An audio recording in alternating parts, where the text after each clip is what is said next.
Mahaba-haba na rin ang ating nilakbay at pinagsamahan, pero hanggang ngayon, patuloy pa ring namamayagpag ang ating himpilan. Sa ika-86 na anibersaryo ng DZRH, balikan natin ang ilang mga personalidad, pangyayari, at simbolismong iniukit natin sa kasaysayan. Narito naman ang ikalawang bahagi ng ilang facts patungkol sa kauna-unahang istasyon sa Pilipinas, ang DZRH.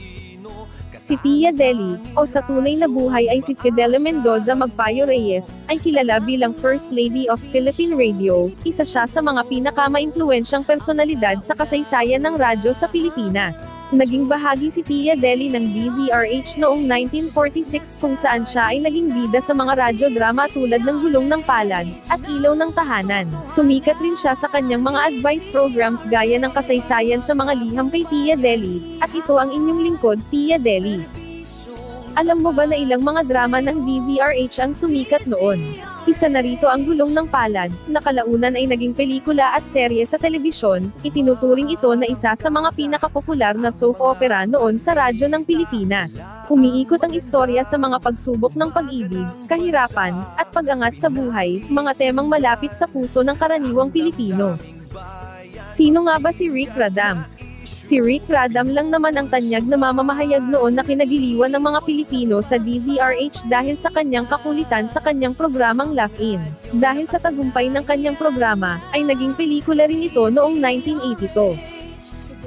Narinig mo ba noon ang boses ni Ray Langit sa radyo? Si Ray Langit ay isang batikang mamamahayag at broadcaster na naging mahalagang bahagi ng DZRH, lalo na noong mga panahong puno ng kaguluhan sa kasaysayan ng bansa. Sumikat siya at ang kanyang programa na The Saudi with Love taong 1991. Alam mo ba na ang programang Damdaming Bayan ang pinakamatagal nang umeere sa DZRH? Bago pa man sila kay Deo Macalma, si Joe Taruk ang naging unang boses ng programa. Kilala siya sa industriya ng radyo bilang The Voice, dahil sa kanyang malalim at makapangyarihang tinig, at sa kanyang matapang na pagbabalite sa mga isyu ng bayan. Ilan pa rin sa mga flash facts ng kauna-unahang radyo sa Pilipinas ang DZRH ngayong ika-86 na taon. Para sa DZRH 86th Anniversary Special, ito po si Clarice de los Santos ng MBC TV Network News Update. Una sa Pilipinas, una sa Pilipino.